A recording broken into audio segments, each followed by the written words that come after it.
Cette émission est une production de la télévision régionale des Moulins.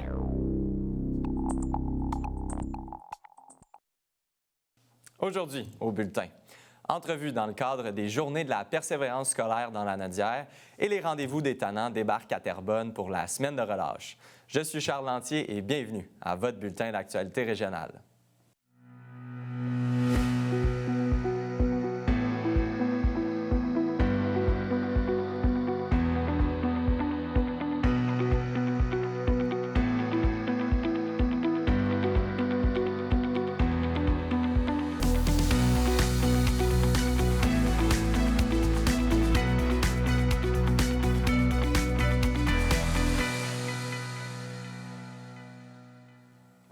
Bonjour, Mesdames, Messieurs. Le magasin Solidarité a lancé le 26 janvier dernier la 22e édition de sa campagne de financement en vue de la prochaine rentrée scolaire en septembre 2026. Pour en discuter, je reçois Caroline Marcellet, responsable du projet. Bonjour à vous. Bonjour, merci de m'accueillir avec vous ce midi. Ça fait plaisir. Donc, tout d'abord, parlez-moi de la mission de cette belle initiative. En fait, l'objectif du comité de magasin Solidarité, c'est de soutenir les familles dans le besoin de la MRC des Moulins lors de la rentrée scolaire. Donc, on sait que pour beaucoup de familles, c'est un moment charnière où les coûts sont très élevés avec les coupures et tout ça partout. Là. Donc, on veut vraiment aider les familles, soit en leur offrant de payer une partie des frais de scolarité ou en leur offrant du matériel scolaire neuf et usagé. On sait que lorsque les enfants commencent l'année sur le même pied d'égalité que les autres, ça aide à la persévérance scolaire. Donc, on parle de cette semaine-là aussi aujourd'hui. Fait que pour nous, c'est vraiment important de pouvoir soutenir les familles et on sait que le besoin, il est là et de plus en plus grand. Comment on s'y prend pour aider les jeunes? Bien, en fait, nous, on fait une campagne de financement. Donc là, on l'a lancé jusqu'au 31 mars prochain. Donc, autant les entreprises que les donateurs individuels donc, peuvent faire des dons sur le site Internet de magasin solidaritélemoulins.com. C'est également possible de nous faire des dons de matériel scolaire usagé. Donc, il faut communiquer avec nous là, via notre site Internet. On a également une page Facebook. J'imagine que c'est un travail d'ampleur puisque c'est la 22e édition. J'imagine qu'on s'est adapté là, au gré des saisons, mais c'est vraiment important. Puis pendant ces 22 années-là, on garde toujours le cap puis on décide que c'est très important là, dans la communauté. Bien oui, pour vous donner un exemple, dans le fond, l'année dernière, la rentrée scolaire, on a aidé 602 élèves là, de la MRC des Moulins, autant au primaire qu'au secondaire, qu'au centre de formation professionnelle. On a remis, ce qu'on remettait, c'était l'équivalent d'un montant de 150 au secondaire et 100 $ au primaire. Donc nous, c'est vraiment avec le montant total dans la campagne de financement qu'on divise par le nombre de demandes qu'on a. Donc plus on a d'argent, plus on peut aider là, des familles dans le besoin. J'imagine que les partenaires sont importants dans cette initiative-là. Oui, on a des partenaires qui sont fidèles avec nous. On a quand même un bon soutien aussi du département de la politique, donc qui sont là aussi avec nous. Mais s'il y a des partenaires qui souhaitent encourager une bonne cause puis faire réellement une différence dans la vie de ces jeunes-là, bien, c'est sûr que leur soutien est apprécié. Puis c'est à recommencer à chaque année. Donc, le comité organisateur, on est tous des bénévoles, puis on travaille d'arrache-pied là, pour accumuler. L'année dernière, on a accumulé le plus de 71 000, 83 000, puis on a remis le 71 000 $ là, aux familles. Puis comment en fait ça se passe ce lancement-là en janvier, puis comment ça va découler un petit peu pour en venir à la rentrée 2026? Bien, en fait, nous, on a fait une conférence de presse bilan en janvier avec nos partenaires pour aussi lancer la campagne de financement.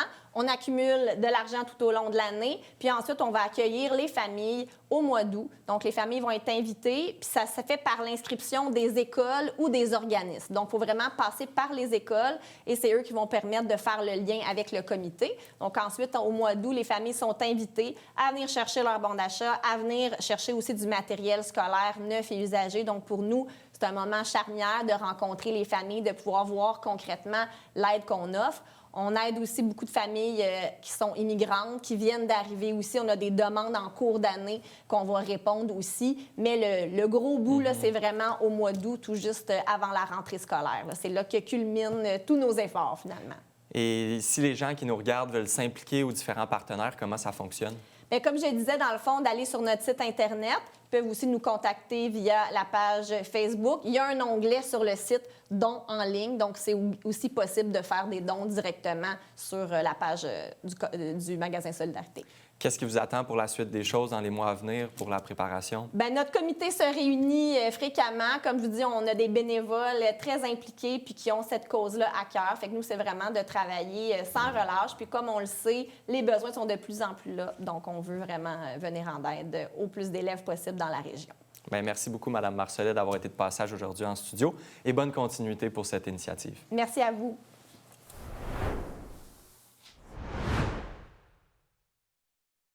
Du nouveau à TVRM. Regardez toute la programmation en continu sur tvrm.ca/en direct.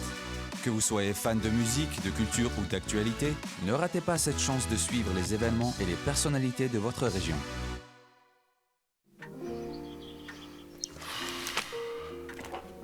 Bon dimanche tout le monde et bienvenue à votre rendez-vous dominical, votre télé bingo. Bingo!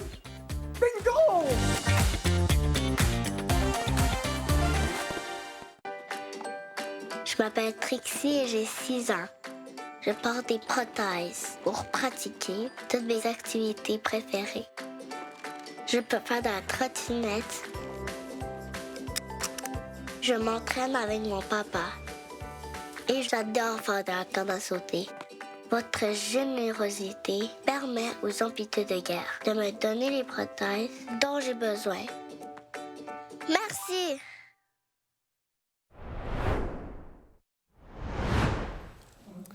Le mercredi 18 février, le patineur de vitesse originaire de Terrebonne, Steven Dubois, a remporté la médaille d'or aux 500 mètres masculins en patinage de vitesse courte piste aux Jeux olympiques d'hiver, offrant ainsi au Canada une 4e médaille d'or depuis le début des Jeux. Quelques jours après la décision de la Cour suprême invalidant le résultat de l'élection fédérale dans Terrebonne, le premier ministre Mark Carney a fait un arrêt dans la ville le 17 février après avoir présenté à Montréal la nouvelle stratégie industrielle de défense du Canada. Le premier ministre a aussi échangé avec le maire, M. Mathieu Traversy, qui en a profité pour lui remettre un chandail des Cobras de Terrebonne et a abordé plusieurs dossiers concernant la ville. C'est avec profonde tristesse que nous apprenons le décès de M. Jacques Tremblay survenu le 16 février 2026. M. Tremblay a occupé la fonction de conseiller municipal de 2009 à 2013 et a servi la communauté mascouchoise avec engagement et dévouement au cours de sa vie publique. Il s'est impliqué activement dans son milieu et a contribué à la vie démocratique locale. Nous souhaitons nos sincères sympathies à l'ensemble des proches et à son fils et maire de Mascouche, Guillaume Tremblay.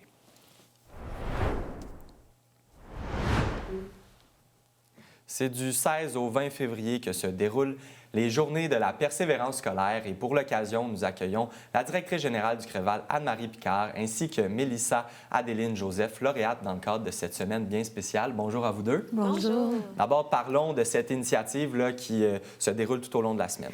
Bien, encore une fois, cette année, Charles, ce fut un immense succès. Donc, les activités inscrites au CREVAL touchent directement à peu près un peu plus de 40 % de la population de la Naudière. Donc, on est très content de ça.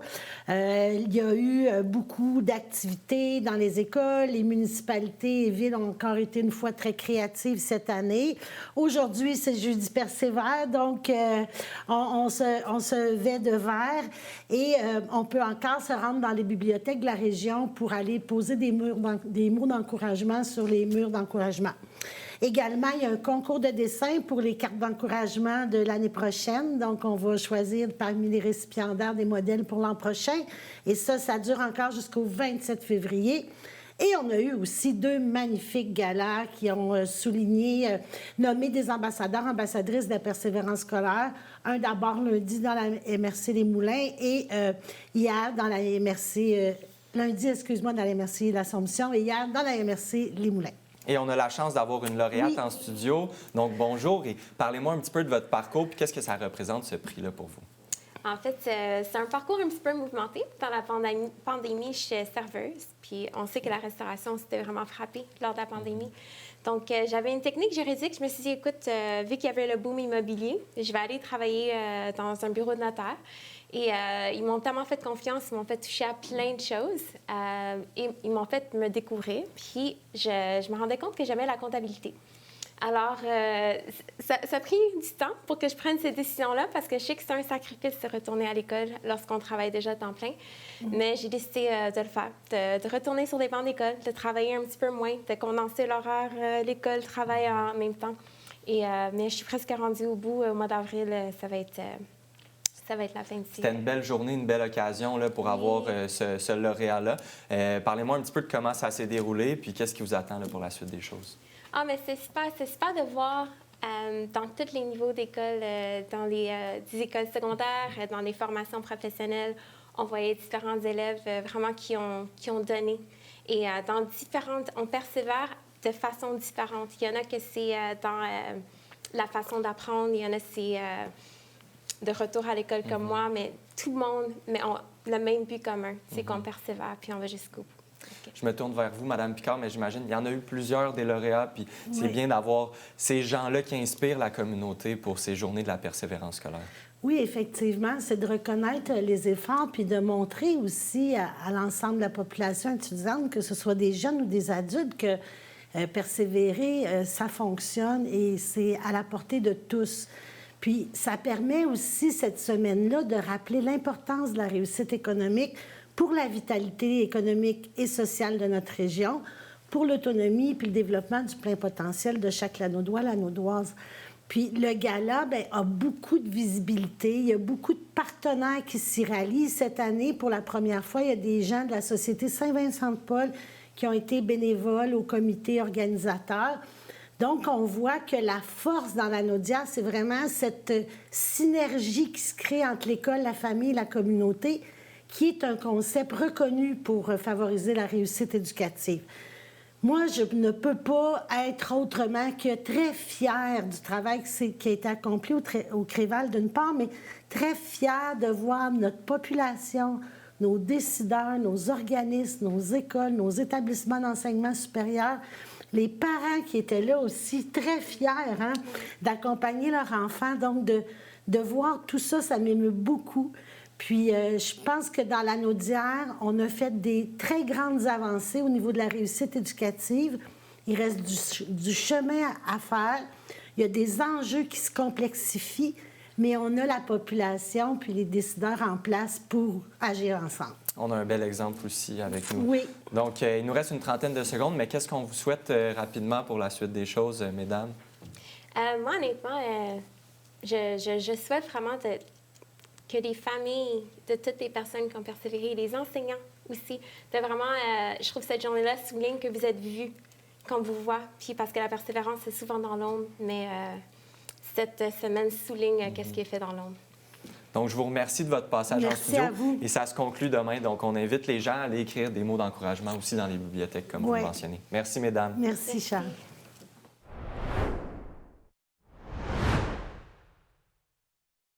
Bienvenue à Rester branché. Vous êtes retraité depuis 15 ans. C'est une belle expérience à vivre. J'explore beaucoup, puis de temps en temps, des bonnes idées qui surgissent. Si vous avez des conseils à nous donner. Il faut toujours se fier à la communication qui est importante.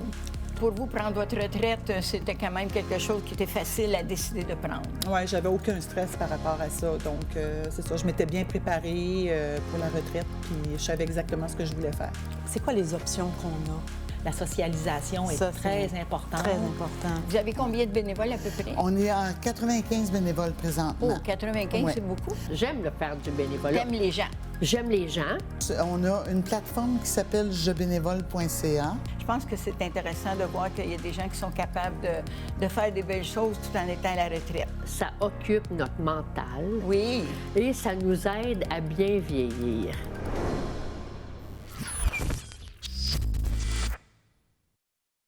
Salut tout le monde! Ici Daniel Grenier pour vous parler des télévisions communautaires autonomes. Et si ce médium n'était pas là, voici à quoi ressemblerait mon message. Ça aurait pu être beaucoup plus triste si j'avais rajouté cette petite chanson triste. Mais bon, là n'est pas le point. Diversité de contenu, gestion indépendante locale, sans oublier une participation active à la communauté. Ensemble, encourageons les télévisions communautaires autonomes. J'ose ma télé communautaire.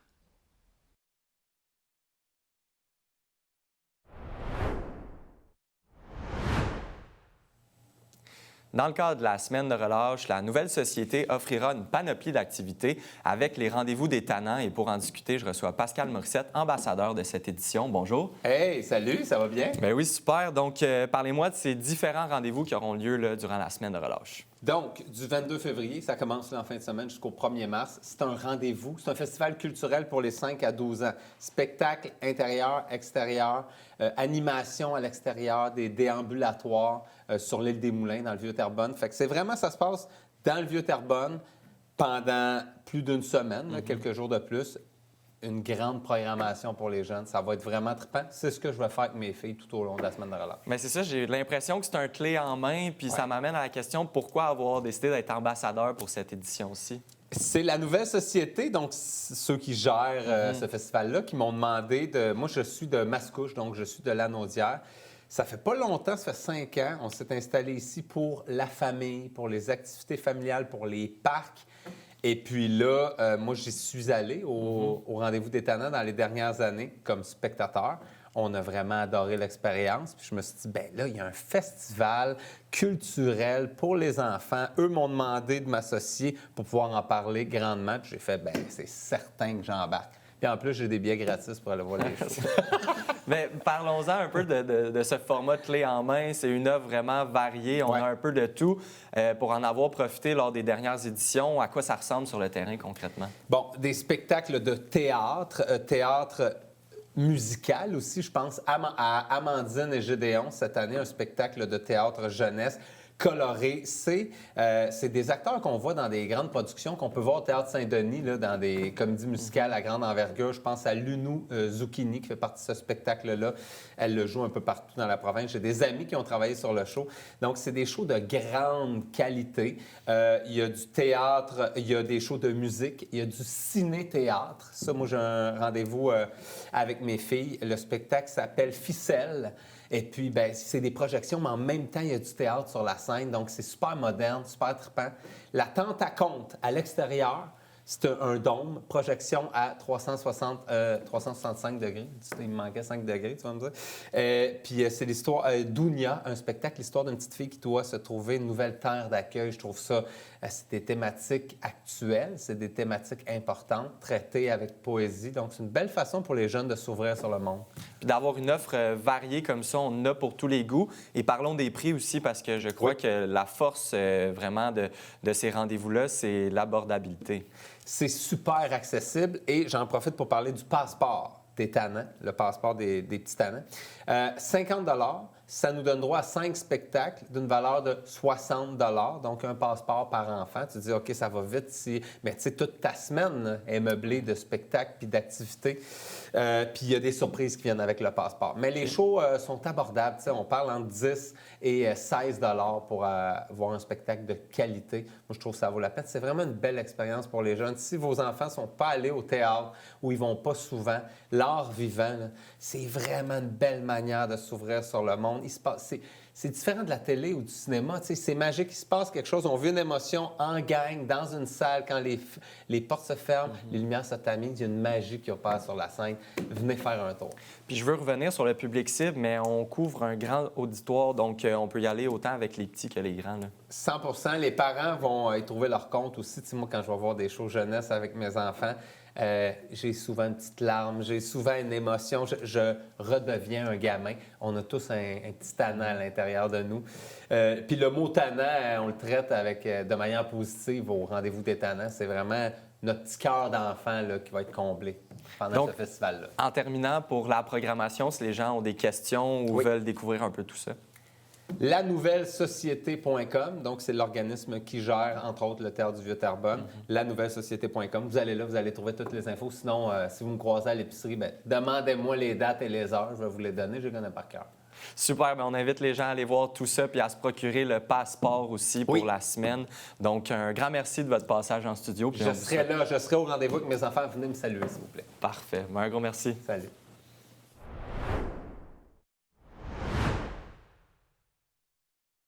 Vous êtes un entrepreneur d'ici, vous avez une histoire à raconter, un parcours unique, des défis surmontés, des réussites à partager. rejoignez-moi ici même à Fibre E, une émission qui est dédiée à l'entrepreneuriat, diffusée sur le réseau MaTV.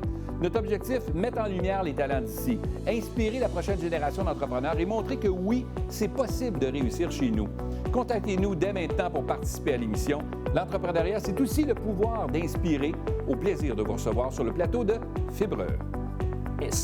Toutes mes mauvaises décisions m'ont enseigné quelque chose de fondamental pour m'aider à devenir un meilleur entrepreneur. Si des fois on a l'impression qu'on n'est pas à sa place, c'est parce qu'on n'est peut-être pas à la bonne place, mais qu'il y a un endroit pour nous. Même quand j'étais jeune, je m'amusais à bâtir des projets ou à bâtir des entreprises quand j'étais à mon jeune âge à l'école. Donc, j'ai atterri dans le milieu d'entrepreneuriat, je pense, naturellement. Puis c'est quelque chose qui m'a toujours attiré. Rendez-vous sur le site de tvrm.ca. Consultez votre programmation, vos émissions et l'actualité dans l'anneau d'hier. Si vous désirez revoir ou si vous avez manqué un épisode, n'ayez crainte, toutes vos émissions se retrouvent sur votre site Internet. Devenez membre de TVRM, c'est contribuer au développement de sa mission et de sa communauté. Ne manquez pas votre bulletin en direct le mardi et le jeudi midi pour être informé de tout ce qui se passe dans votre région et plein d'autres émissions sur votre communauté. La télévision régionale des Moulins, pour voir et être vue. La télévision communautaire autonome parle des enjeux locaux, donne une voix aux citoyens et citoyennes en plus de faire rayonner les talents d'ici. Accessible à tous, elle appartient à la communauté et donc à vous. J'ose ma télé communautaire, mon média de proximité.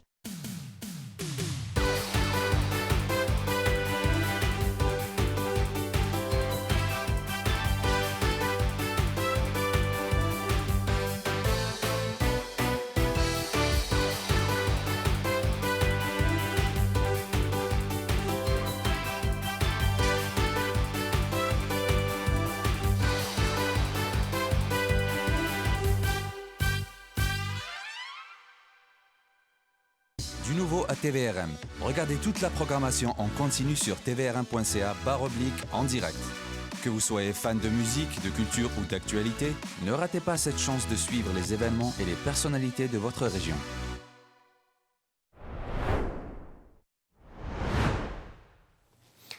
Afin de parler des saines habitudes de vie et de l'organisme collectif Lanaudière, nous recevons Shema Kesraoui, coordonnatrice du collectif Lanaudière. Bonjour à vous. Bonjour. D'abord, parlez-moi de votre organisme et de sa mission. Déjà, merci de nous recevoir aujourd'hui. Dans le fond, le collectif Lanaudière, c'est la table intersectorielle régionale en saines habitudes de vie, plus communément connu sous le nom de Tir-et-SHV. Dans le fond, on fait partie d'un mouvement national qui est le collectif des Tir-et-SHV. Et donc, on est 17 tables intersectorielles à travers le Québec. Et dans le fond, chacune des tables dans sa région va rassembler puis mobiliser les partenaires autour d'enjeux en saines habitudes de vie.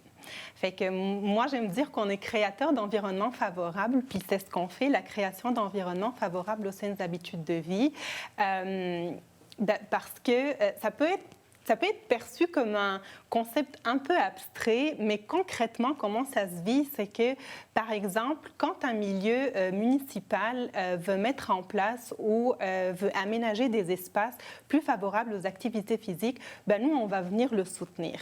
Quand des services de garde éducatifs à l'enfance vont émettre des besoins, puis ils vont émettre ces besoins parce qu'on aurait créé des espaces d'échange et des moments de réseautage qui vont faire en sorte qu'ils vont s'inspirer mutuellement, se parler, partager des expériences, puis ça va faire ressortir des besoins. Donc, nous, on va aller collecter ces besoins-là et les traduire par des plans de formation, par du soutien. On peut appeler d'autres partenaires aussi pour les accompagner individuellement.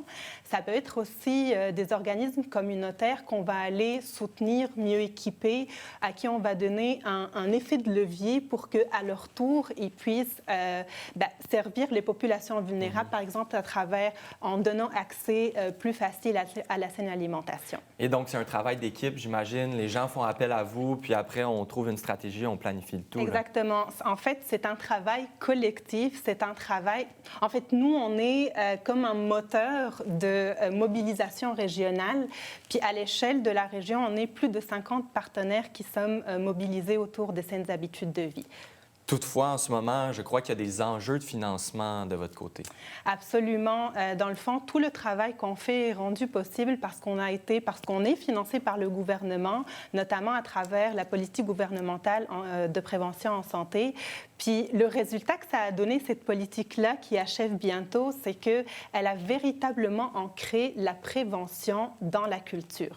Fait que nous, on voudrait, puis on invite le gouvernement à ce qu'on continue, on poursuit le financement en prévention et en saines habitudes de vie, parce que la prévention, c'est pas un luxe. Ça l'a jamais été, ça le sera jamais. Et chaque sou, chaque financement en saines habitudes de vie, ben lui, il va contribuer au bien-être des populations, à la santé des populations, puis à la qualité de vie des citoyens. En terminant, il nous reste environ 1 minute, mais j'imagine qu'on invite les gens qui ont des questions à vous contacter, faire appel à vos services, comment ça se produit, comment ça peut fonctionner. Absolument. Si ils sont à la recherche d'un soutien, d'un effet de levier, c'est ça notre force, qu'ils nous contactent soit à travers le site Web, soit on a aussi une page Facebook puis une page LinkedIn. Merci. Donc, on invite les gens et super apprécié de votre passage en studio aujourd'hui. Avec plaisir. Merci beaucoup.